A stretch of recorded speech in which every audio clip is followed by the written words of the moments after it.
maupo kayo. Bili ako ng soft drinks. Ang sabi po sa akin ni Ate Marge, kayo daw po yung makakatulong sa akin. Mang Dolpo, kailangan ko po yung tulong ninyo. Kailangan ko po ng taong makakapagsabi na hindi po ako mamamatay tao. Na hindi po ako pumatay kay Joy Santos. Totoo namang hindi ikaw pumatay kay Miss Joy. Hindi ikaw yung killer. Nandun ako nung gabing yun. Malabo ang paningin ko noon at matilim. No, please.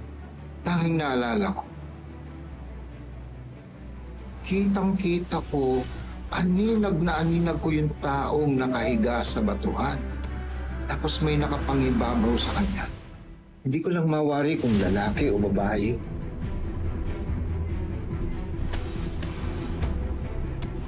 Kung hindi ikaw. Hindi ikaw kasi... Bes, sandali! Ang dilim! Carol! Teka nga, ano ba talaga nangyayari? Ano ho nangyari sa kanya? Aba, hindi ho namin alam. Nadaan na lang namin to dito. Di ba ang kasama mo? Yung kaibigan mo. Posible namang ikaw yung nananakit kay Ma'am Joy. Maraming salamat. Di po ako killer. Hindi ako pumatay kay Ma'am Joy. Narinig mo yun, Tristan. Hindi ako makukulong. Hindi ako pumatay sa kanya. Wala akong ginawa sa kanya.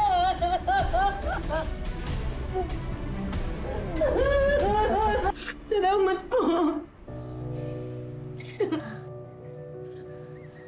Salamat po. Ana, Pinito ako, ayos na. Mang Dolpo, kaya ko po kayo hinanap. Kami po ng kapatid ko. Kasi kailangan ko po kayo, Mang Dolpo. Tulungan po ninyo ako sa kaso ko. Tumistigo po kayo na inosente ako. Wala po akong pinatay na tao. Tulad po na lahat ng sinabi niyo sa akin dito. Sandali lang. Mahirap yata yung hinihingi nyo. Kaya nga nanahimik ang tatay ko noon dahil ayaw niya ng gulo.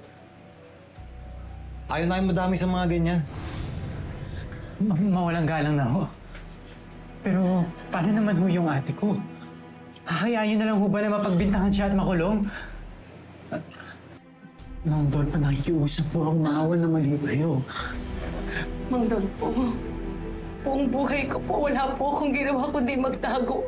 Grabe po yung pagdurusa ko. Pati ho sarili kong pagkatao tinago ko. Dahil akala ko po may nagawa akong masama. Mang Dolpo, tulungan po ninyo ako.